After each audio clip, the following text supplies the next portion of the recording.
All right, then. That was a long match with a victory to the Black Legion, which was kind of where we thought it would go. Except Michael Bolton. Michael Bolton, were you wrong? I was convinced throughout the entire match that there was a brief moment when it was the two Incursus were left. I'm sorry, the two... Proteus? No. Tengu? Tengus. No, Nighthawk? yeah. When the two tank... Okay. No. Anyway, All right. when the three tangos were the two tangos were left, that they were going to be able to turn that around. Unfortunately, I think there was some pilot error to let those Proteus catch them. I really thought Power of Two had this as soon as I saw the setup. It's really depressing that some pilot error caused them to lose this match. Kill 2, you look like you disagree a bit? Yeah. All right. At first, I agree. It looked kind of grab bag. I'm really curious about the prophecy, for instance. Yeah.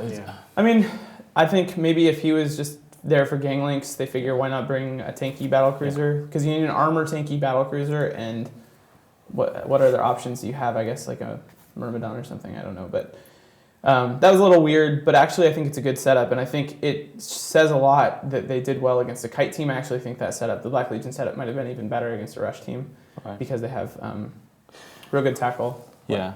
And they have a lot of damage. But it was strange to see like Loki, Proteus, Prophecies. Yeah. Like.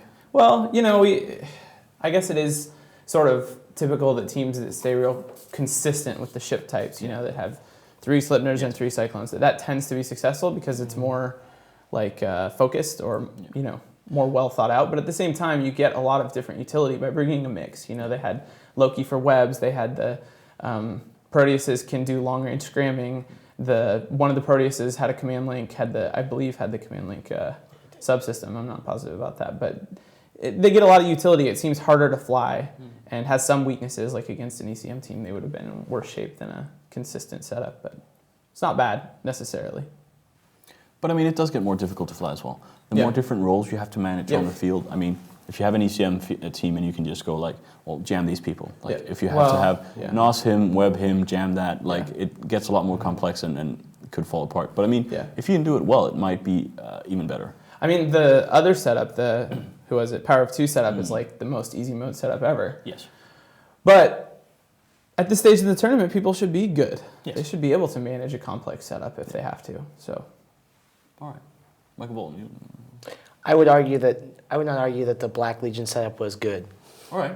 So what? It just won. It won. Other than that. So this, I'm just gonna anonymously fix my desk. You guys won't notice. Hold on. There we go. So Michael Bolton, while I do a little bit of DUI. You're so handy. That's what I do. Sometimes I'll fix stuff while being on TV. Anyway, so why do you disagree? Why did you not think it was good? I don't really think it was the optimal at anything. All right. Well, that's fair. Yeah, I think that the Power of Two team lost not because of the setup, but because of pilot error and pilot skill. I think you two have to. I think there's some problems with the Power 2 setup. Why don't they have any logistics? Why don't they have any tackle? Like most of the time with kite teams, we see they have all the frigs, but generally frigs have not been reliable as the only tacklers on your team. But I mean, they did have tackle. They had like 5 frigs. They did, yeah. but they die. I mean. Yeah. We haven't seen many teams, I don't think, exclusively use frigs and get away with it. Would you advocate getting rid of some of the frigs and getting a Hugin, for example? I would get rid of the Nighthawks. Nighthawks is what you would get rid of before you got rid of those frigs. I mean, I like the kite teams that have that sort of plan B against rush setups or whatever, have a Hugin and a Scimitar or whatever. It seems like that's more solid to me. Speaking of contests, let's get another one on the screen. We can win even more. What is this? This is the PCU. This is the big contest. This is when you need to log on. You need to get everyone in your family to log on. If your mother isn't playing Eve, she probably should, and this is a really good time to send her a buddy invite. Log on between 1930 and 2100 Eve. Let's see if we can't break our record for most users on at once. And at the same time, you have a chance to win an Alienware laptop. It's the laptop I'm using right now, and I can tell you it is magnificent. I want to marry it. You promised me, Soundwave. Well, change your opinion.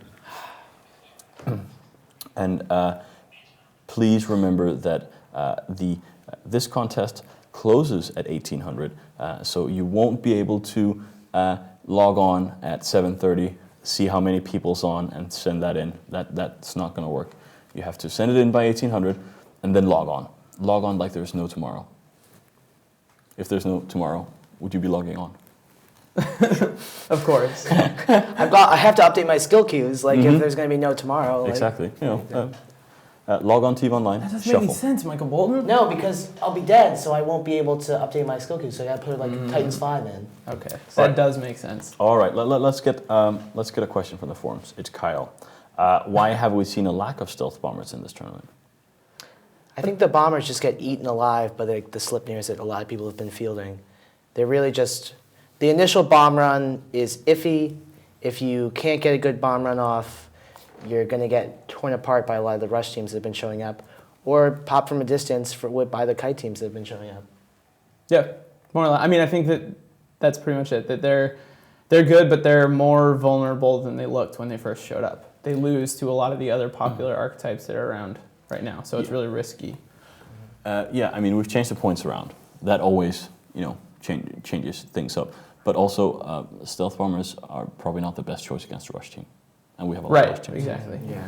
Anywho, let's get the next one. This one is one of my favorite matches of the day. White Noise versus Outbreak. What do you say? Outbreak. I'm going to go Outbreak as well. White Noise. White Noise.